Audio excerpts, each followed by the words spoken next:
Bueno, pues hola a todos y bienvenidos un día más a nuestro canal. En el día de hoy os traigo un vídeo de física y química. Es un trozo de una clase que hemos tenido en el que hemos hablado sobre la generación de energía eléctrica, vamos, las fuentes de energía, las renovables y las no renovables. Os dejo esta presentación en la que vamos hablando un poco de todo. No doy tampoco una cantidad de datos de copiar, de las ventajas y los inconvenientes de cada tipo de energía, de cada tipo de fuente de energía, sino que de por qué esta energía se utiliza más, por qué menos, por qué no estamos ahora mismo con las energías renovables y estamos todavía con las fósiles, de origen fósil y demás, ¿no? Es un poco por ahí y es verdad que está un poco editada, que está un poco cortada, o sea que sí que incluso hay cositas que me hubiera gustado poner más, pero es verdad que los vídeos ya sabéis que tienen que ser cortos. Nos ponemos con ello y ya está, comenzamos. Vale, vamos a intentarlo. Entonces, como os decía, fuentes de generación de energía y transporte y distribución como nunca te lo han contado. Esto es verdad. Ya te digo que generalmente en la mayor parte de los casos siempre hay algún tipo de interés, ya sea a nivel político, ya sea a nivel económico. Siempre, siempre, siempre, siempre. ¿Y por qué no se ponen tal? Porque cuesta más dinero o cuesta menos dinero. Y al fin y al cabo, quienes gestionan esto, el poder ejecutivo, es el el poder político siempre va a corto plazo, porque ellos siempre van con sus 4 añitos de legislatura. Como tienen 4 años de legislatura, tienen que hacer muchas cosas, tanto unos como otros, como los de acá. Me da igual, los de aquel lugar, en todos los países. Entonces, como van con sus años de legislatura, no te van a hacer una ley de 30 años, porque a ellos no les interesa. Necesitan algo que te venda ahora, ya, lo que sea.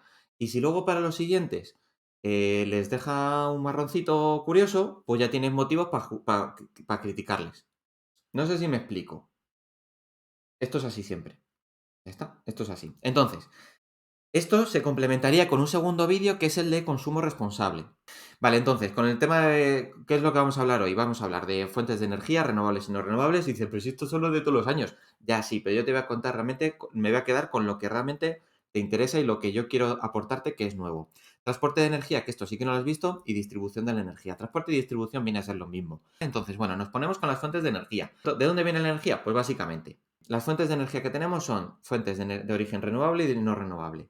El tema de si es renovable o no renovable es la relación que tienes con el consumo que tú haces de esa fuente de energía y la reposición de esa fuente de energía, ¿vale? Cuando hablamos de no renovables es porque consumimos más de lo que se produce a nivel natural. Y las renovables son aquellas que, aunque consumamos, se siguen generando al mismo o al mayor ritmo del que nosotros estamos utilizándola. Ya está. Por ejemplo, el paradigma de la energía renovable, el viento, porque es la más extendida, así de por eso digo, el paradigma es el modelo, el ejemplo. Por ejemplo, el viento, la eólica. Viento siempre hay, es decir, no estás gastando el viento. Y el que yo te ponga un aerogenerador y más no quiere decir que en otra punta del mundo vaya a dejar de haber viento. Paradigma de la energía no renovable, el petróleo o el carbón. Pues si yo me pongo a picar carbón en la mina con el pico de diamante y lo meto en el horno y lo quemo, pues ya ese carbón ya no está. Y el carbón hasta dentro de no sé cuántos miles de años no se vuelve a generar todos los residuos que estamos provocando ahora. Entonces, ya está. Bien, hasta ahí dices, muy bien, José, no me has contado nada que no sepa yo de antes. Vale. Como energía no renovable también es la nuclear. Al fin y al cabo es un mineral que se extrae de la tierra, de las minas, de las montañas, se extrae el uranio, pum, y se saca, ¿vale? Para que sea un material fisionable. Lo único, se pone de color blanco porque a nivel de contaminación y demás, pues es mejor que el carbón y el petróleo. El gas natural es mejor que el carbón y el petróleo, ¿eh? También os digo que es mejor. Pero vamos, el carbón y el petróleo es vergonzoso. Todo lo que contamina. Es vergonzoso. Como energías renovables tenemos la eólica y la solar principalmente, son las más extendidas. Y a nivel nacional, la eólica, a nivel español me refiero, es brutal lo que podríamos llegar a tener, lo que tenemos y lo que podríamos llegar a tener, y la solar, ¿vale? Y luego tenemos la biomasa biotérmica bueno, la hidráulica son las presas, que también a nivel de presas, dentro de lo que es el país, estamos muy bien. Creo que es un 20% de suministro energético vienen de las hidráulicas. Es una burrada. Luego tenemos, bueno, la biomasa, la geotérmica, la mareomotriz y la undimotriz, es que son más nuevas, entonces es verdad que están menos utilizadas, están menos extendidas. Entonces, bueno, de fuentes de energía no renovables empezamos con, bueno, los combustibles fósiles, y lo hemos hablado, petróleo, carbón y gas natural. Al fin y al cabo los tres vienen, bueno, el carbón viene de picar en la mina, nada más, Y el petróleo viene de perforar en el suelo y aprovechar las balsas que hay de petróleo. ¿Qué ocurre? Que el gas natural también está en esas mismas balsas. Se quema ese combustible, genera calor, ese calor, ¿vale? Pues eso, tienes la cámara de combustión, generas calor, calientas agua, se genera vapor de agua a mucha presión y esa presión lo que hace es mover turbinas. Esas turbinas tienen, esas turbinas va al rotor de un generador eléctrico que tiene unos imanes y alrededor de los imanes hay unas bobinas con mucho cable. La interacción entre un campo magnético que se está moviendo y un cable, ¿vale? Eso hace que genere electricidad en ese cable. Hace que los electrones se empiecen a mover. En cuanto se empiezan a mover, hay energía eléctrica. Se llama inducción. A nivel de contaminación, carbón y petróleo a muerte. Muchísimo. El gas natural menos. De hecho, para ser de lo que es, mucho menos. Muchísimo menos. Eso. ¿Qué es el gas natural? Pues al fin y al cabo son hidrocarburos en forma de gases, que tiene propano, tiene gas butano, tiene metano, sobre todo tiene metano, ¿vale? Entonces esa mezcla es gas natural. CO2 a muerte, pero el problema no es el CO2. El CO2 es para el efecto invernadero, pero el problema está en que el carbón y el petróleo generan mucho nitrógeno y generan muchos azufres, que eso en la atmósfera, en el ambiente, genera lluvia ácida, genera, pues bueno, si tú respiras mucho nitrógeno y mucho azufre, pues al final es malo para el cuerpo, para el organismo. Y de hecho, el problema de Madrid Central y demás, el tema de la contaminación en Madrid no es el CO2, pero en cambio, los nitrógenos y los nitratos y los sulfatos, eso sí que es el problema. Y de hecho, cuando hay exceso de esas sustancias en Madrid, es cuando hay que cortar el tráfico, ¿vale? No es por el efecto invernadero, que siempre se habla del efecto invernadero, incluso alguno me mezcla, sí, porque el CO2 y la capa de ozono no tiene nada que ver. ¿Qué ocurre con estas fuentes fósiles? Porque son las más viables y las más estables. Tú pones algo a quemar y funciona. Tú pones ahora mismo una central de carbón o de petróleo eléctrico o de gas natural y sabes que desde el primer momento funciona. Y funciona siempre. Y está las 24 horas funcionando todo lo que tú quieras, cuando tú quieras, como tú quieras, con el requisito, con la exigencia que tú quieras. Y esa es la ventaja que tiene este tipo de centrales. Cosas que las renovables no, no nos permiten. Ese es el problema, ¿vale? Si el problema ahora mismo que estamos en que la situación en la que nos encontramos es que las de combustibles fósiles funcionan muy bien, no tienen tanto rendimiento, pero funcionan muy bien. Y las otras no estamos preparados tecnológicamente todavía para ellas. Y ahora te contaré por qué. Otra fuente de energía no renovable, la energía nuclear. Lo siento mucho, pero ahora mismo es la única energía que es limpia, que no tiene riesgo, que no pasa nada y que es la más eficiente. Ahora mismo es la única que nos puede salvar realmente de la situación en la que estamos. Es la única. Sí, pero los residuos, evidentemente, son un problema. Se entierran y ya está. Tampoco pasa nada. Se entierran. Si se hace bien, no pasa nada. Los depósitos nucleares y demás, los cementerios nucleares que se llaman así, pues bueno, están sus siglos, sus cientos de años para descomponerse y ya está. No sé qué material era, si era el cesio, es que no me acuerdo, hablo de memoria. Para producir los paneles solares, que eso no se degrada nunca. Y es también altísimamente contaminante, pero de eso no se dice nada. Entonces, pues quiere decir que todas las energías tienen sus pros y sus contras. O sea, que no os centréis con, no, es que la nuclear es mala. La nuclear, de hecho, es la única que nos permitiría poder evitar las fósiles y poder ir a las renovables. Al 100% renovable es imposible llegar si nos cargamos la nuclear actualmente. Tenemos distintos tipos, ¿vale? Tenemos la fisión y la fusión. La fusión de momento están construyendo distintos generadores a escala, más pequeñitos y son experimentales. Los chinos iban a construir ahora uno gigante, en Europa están construyendo ciertas cosas. Como es tan caro y es tan potente todo esto, hay distintos países que se tienen que aliar para poder hacer un tipo de proyecto conjunto, para intentar sacarlo a nivel europeo, a nivel tal. Es decir, que esto es complicado, pero que están en ello. El problema de esto el problema de la fusión nuclear es, por ejemplo, la temperatura que necesitas en el reactor de fusión. Solamente se puede contener con campos magnéticos y la energía que tú requieres para crear ese campo magnético que retenga todo y requiere muchísima energía y no es del todo estable.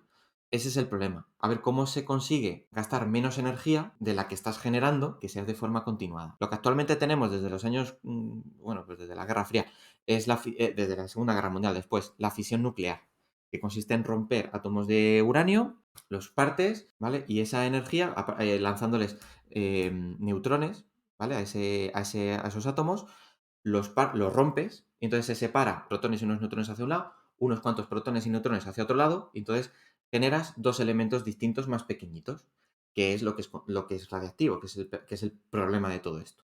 Y generas además dos neutrones, y esos dos neutrones entonces se mandan a otros dos átomos, ¿vale? Empezamos de un átomo que se fisiona, se envían a otros dos, y esos dos generan otros dos, o sea, cuatro, y esos cuatro, 8, y esos 8, 16, y esos 16, 32. Se genera una reacción en cadena. Y luego estas son las pastillas de combustible. Y todo esto se genera tiene lugar en el reactor nuclear. El reactor nuclear, al fin y al cabo, lo que genera es muchísimo calor y entonces tiene cerca agua que se calienta. Es decir, no está en contacto directamente el uranio con el agua que luego se va al río. No, eso no pasa. Es un circuito cerrado. De hecho, son varios circuitos cerrados. No es como los Simpson que tiran los barriles al río y cosas de estas. No. Lo único que hay que tener en cuenta es que, pues eso, genera muchísimo, muchísimo, muchísimo más calor con muy poquita cantidad de combustible, con muy poquito uranio. El agua hierve, se pone a muchísima presión y eso mueve las turbinas que mueven los generadores eléctricos. Y ya está. Entonces, para poder volver el agua que está súper, súper caliente, volver otra vez al circuito, tiene que enfriarse. Entonces, para generar refrigeración se utiliza circuitos de refrigeración líquida. Después de toda esa refrigeración, lo que sale por las chimeneas grandes, estas tochas, las típicas de la central nuclear, es vapor de agua. Solo sale vapor de agua. En las centrales de carbón sale, por un lado, vapor de agua en los circuitos de refrigeración, por aquí, que son las chimeneas anchas que puede haber, y luego por las altas y delgaditas, ahí donde se emiten todos los gases que pueden ser contaminantes. Y de hecho de ahí, por eso son tan largas, lo primero, para que salgan muy alto y no molesten a la gente que está por ahí cerca, y porque además ponen distintos filtros a través de reacciones químicas y demás, para que no contamine tanto. Intentan que no contamine, ¿vale? Pero sí, evidentemente contaminan. Entonces, de aquí ya te digo, luego esto va, pues bueno, lo normal es ponerle esto cerca del mar o cerca del cauce de un río, porque al fin y al cabo necesitas agua corriente. Si esto explota, el combustible que hay dentro de un reactor nuclear y el combustible que hay en una bomba nuclear no tienen nada que ver. Es decir, lo que hay en un reactor nuclear está enriquecido al 3%. En una bomba tú necesitas que sea un 90%. No tiene nada que ver. Pero es que en Chernóbil tuvieron que quitar los sistemas de seguridad, tuvieron que poner el núcleo, porque es que estaban haciendo comprobaciones de seguridad. Y había cosas que estaban fallando y no se dieron cuenta de que fallaba, ¿vale? De hecho, si no habéis visto la serie de Chernóbil, por favor, tenéis que verla sí o sí. Tuvieron que poner el reactor a bajo rendimiento. Justo era un reactor además que a bajo rendimiento, ese modelo de reactor a bajo rendimiento, funcionaba de forma muy inestable. Es decir, que es que se dieron tres o cuatro cosas que es que no.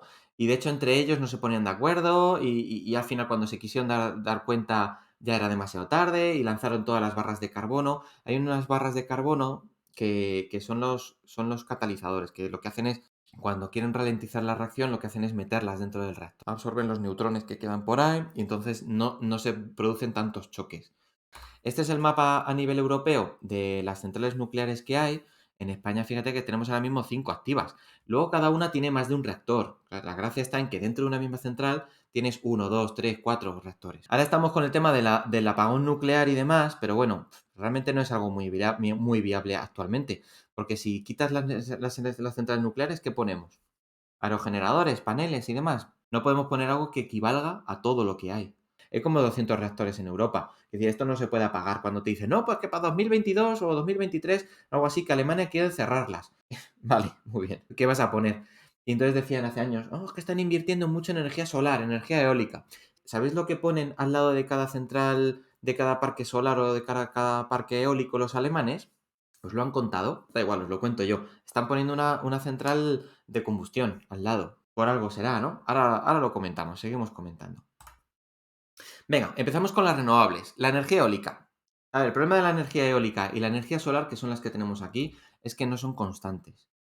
Es que no siempre hay viento, no siempre es de día, no siempre los paneles reciben la energía solar. O el viento justo no te da en la dirección que a ti te interesa, ¿no? Entonces, anda que no nos pasará a veces y veis un montón de parques eólicos, un montón de aerogeneradores, y anda que no veis veces que están parados. Y dices, joder, ¿por qué no están en funcionamiento? Pues porque a lo mejor no hay viento suficiente. y el coste de tenerlo en funcionamiento con el coste que tengo para generar energía eléctrica, a lo mejor no me merece la pena. O es que justo hoy el viento está dando en una inclinación, en una orientación que no me viene bien. Es verdad que este es el modelo más extendido, que es decir, el de eje horizontal, ¿vale? Que tú tienes el eje y gira alrededor, pero es verdad que hay unos más modernos y unos que son de eje vertical. De hecho, en cualquier videojuego de gestión de ciudades y demás es el avanzado, ¿no? Y ese, por ejemplo, el tema de la orientación del aire no pasaría nada. Pero bueno, el problema de estos es que la eficiencia es muy variable y es una energía muy cara. O sea, dentro de lo que es la energía, no. Es decir, lo que se llama mal llamado molinos, los aerogeneradores, son caros, son muy caros de producir. De hecho, la huella de carbono que genera la fabricación de un aerogenerador de estos es muy alta, muy, muy alta. Más allá del ruido, más allá de que a nivel ambiental genera, pues eso, incluso con los animales, más allá de eso, evidentemente, que yo eso tampoco quiero entrar, pero que sí, es una energía cara de implantar. Una vez ya está implantada, es verdad que ya va del tirón. El problema está en que de ahora de repente hay un temporal de viento y tenemos mucha generación eólica. Eso viene bien, porque si generamos eólico, dejamos de quemar cosas. Perfecto. El problema está en que si ahora tenemos 3 semanas en las que no hay viento, ¿cómo suministramos energía a la gente? Tenemos que quemar cosas. Ese es el problema. Por eso Alemania, cada vez que te pone un parque de este estilo, te tiene que poner al lado una central de térmica, de estas térmicas. El problema es eso, que siempre demandamos energía eléctrica y no siempre se puede. ¿Qué es lo que nosotros necesitaríamos? Igual que con la energía solar, baterías. Pero las baterías actualmente la tecnología que tenemos no nos permite acumular tanta energía eléctrica como para ahorrar toda la energía que se genera aquí y demás, ir gastándola durante los 3 días posteriores. Es que ese es el problema. Ahora mismo las energías eólica y solar las tenemos para cuando viene bien. Ese es el problema, porque la eficiencia no es tan alta o la estabilidad no es tan alta como debería de ser. Y ese es el problema. Ojalá haga viento para no tener que quemar nada, pero cuando no hace viento tenemos que quemar. Y para evitar quemar actualmente tendríamos que estar con la energía nuclear, que no es el enemigo, que es realmente la única opción que tenemos para evitar quemar cosas. Que ese sí que es el verdadero problema que tenemos. En cuanto a la energía solar, tenemos dos tipos, la térmica y la fotovoltaica. De hecho, en vuestras casas, en vuestros chalés, en vuestros bloques de viviendas, si son relativamente nuevos, tenéis paneles solares, que son térmicos, que lo que hacen es calentar agua, para que luego tú no tengas que gastar agua caliente. ¿Y cómo generas tu agua caliente? Gastando gas natural. Sí, es un suministro de soporte complementario, auxiliar. La eficiencia de la solar es muy alta, pero es variable también. Si no hace sol y tenemos una semana entera en la que llueve, ¿qué hago? La fotovoltaica genera a través de la energía solar energía eléctrica. Problema de esta, que es muy poquito eficiente. Evidentemente, cuanta más investigación haya, mayor eficiencia va a haber. Y cuanta más gente haya trabajando en esto involucrada, más eficiencia vamos a conseguir. Por eso hay que seguir desarrollándolas a cambio de tener otras energías como principales, ¿vale? Iba a decir algo de esto, vale, sí, el problema, por ejemplo, en la energía eléctrica, la energía, por ejemplo, tú del petróleo, tú tienes un barril de petróleo, lo quemas, o tienes el mineral del carbón, tú lo quemas, ya está, tienes la energía muy concentrada.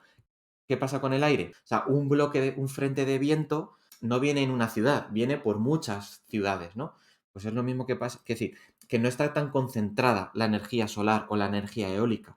Si viniera toda la energía solar en un mismo paquete, dices, no, pues ahora esto lo aprovecho. Bien, pero es que no viene empaquetada. El problema está en eso, que no se puede empaquetar este tipo de energías. Otra energía renovable, la biomasa. La biomasa consiste en quemar residuos, ¿vale? Por ejemplo, en la industria maderera, pues genera virutas, serrín. Pues eso se compacta en forma de pelotitas, pellets que se llaman, y lo puedes quemar. No me estás quemando madera. ¿Contamina? Sí, pero es renovable, pero contamina.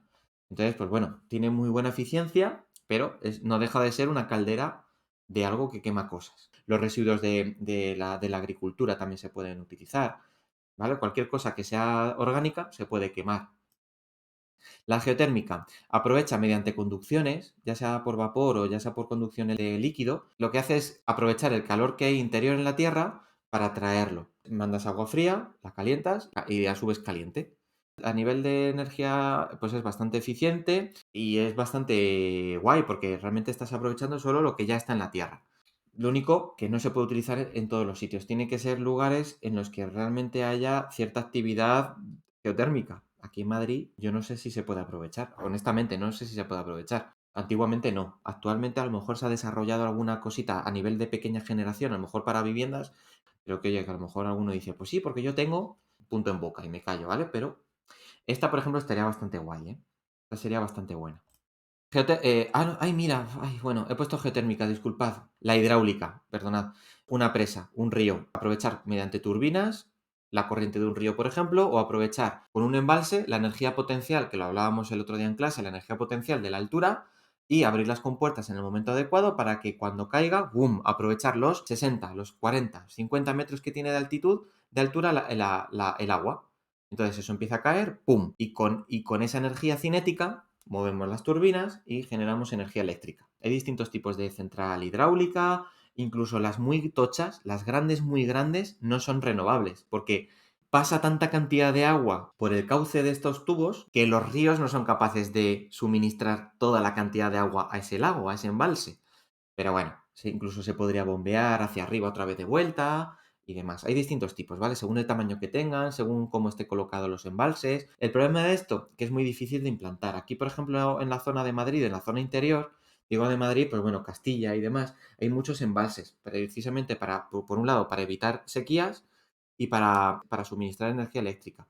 A nivel ingenieril, en España fuimos muy buenos a nivel de construcción de presas, muy, muy buenos. De hecho, a nivel internacional estaba la Escuela Española de Ingeniería. De hecho, las presas de bóveda, que son las que son tipo curva, como la tipo Hoover y demás, eran invento español. Es decir, estamos muy desarrollados, pero que es muy difícil de implantar, porque tú piensas que tienes que generar un embalse que tiene kilómetros de longitud, justo en el valle de entre varias montañas y que tiene que estar también con el cauce de un río y justo en los cauces de los ríos es donde se asentaron los pueblos. De hecho, en cualquier embalse que tú vayas, seguro que hay un pueblo debajo, anegado, que ese pueblo lo han tenido que desplazar. Y, ahora, ¿en serio han desplazado un pueblo? Sí, a la gente la tenían que desplazar y decían, no, pues te vamos a dar una casa allí, al otro lado de la montaña, porque aquí tenemos que generar un embalse, ¿no? Pues igual que cuando hacen expropiaciones para hacer una carretera, esas cosas pasan. Es por el bien general, ¿no? Es por el interés general de la sociedad. Estas cosas pasan. Bueno, seguimos. Maremotriz y undimotriz. La maremotriz aprovecha las mareas, la marea alta y la marea baja. Al fin y al cabo, lo que se hace normalmente es en una bahía se pone una especie de muro, una especie de dique. Ese dique tiene posibilidad de que entre el agua por debajo. Y en esas compuertas hay turbinas. Que cuando sube la marea por la noche, abren las compuertas, el agua del mar sube y cuando ya ven que la marea ya no va a subir más, cierran las compuertas. Entonces el mar empieza a bajar, pero nuestro dique tiene el agua alta. Cuando ya ven que la marea está lo más baja posible, lo que hacen es abrir las compuertas, y cae el agua. Entonces, tanto en el paso hacia el dique como el paso hacia el mar abierto, genera energía eléctrica. Entonces tienes dos veces que te genera energía eléctrica. Y la undimotriz lo que hace es generar el movimiento para arriba, para abajo, para arriba, para abajo. El movimiento de las propias piezas que componen los churrillos esos, ¿vale? Y a partir de ahí se puede generar energía eléctrica. ¿Qué ocurre de esto? Pues que tiene poca viabilidad, está muy poco desarrollada todavía como para que sea algo que se pueda utilizar y que a nivel económico sea viable. Y a ver, a nivel de generaciones ya lo tenemos. Realmente, sobre todo lo que te tienes que centrar es con el tema de la eficiencia energética que tienen y cuánto cuesta. Evidentemente el camino son las renovables, pero es que hay que llegar hasta allí y para poder llegar hasta que una energía solar, una energía eólica sea estable es a través de unas baterías. Pero para poder llegar a tener una serie de baterías que sean grandes y que sean potentes y tal, pues necesitamos pasar por algo que no queme. Pero son las energías nucleares. Esa es la idea, realmente lo más importante de todo esto. Ya lo veis con los coches, que el mayor problema, los coches eléctricos, el mayor problema no es la potencia, no es la comodidad, no es la seguridad, no es tal, es la autonomía que tiene un coche eléctrico. ¿Y dónde lo recargo? Una vez generada la energía eléctrica y demás, pues bueno, me gustaría hablar de la distribución, el transporte y demás, lo vamos a dejar para otro momento. Y hasta aquí el vídeo de hoy. Espero que os haya gustado, por lo menos que os haya servido. Ya os digo que si te da una visión general de lo que son las fuentes de energía que más se utilizan y demás, pues yo ya con eso me doy con un canto en los dientes y bien grande. Entonces, pues nada, ya os digo, si este vídeo te ha gustado, te ha servido, pues ya sabes, suscríbete, síguenos, que estamos subiendo, bueno, toda la historia, que estamos subiendo vídeos a casco porro, a lo loco, casi todos los días. Y nada, pues eso, date una vueltecita por el canal que seguro que te ves algún vídeo que te viene bien y te guste y te dan ganas de verlo. Venga, pues nos vemos en el siguiente vídeo. Muchísimas gracias por verlo y hasta la próxima. Chao, chao.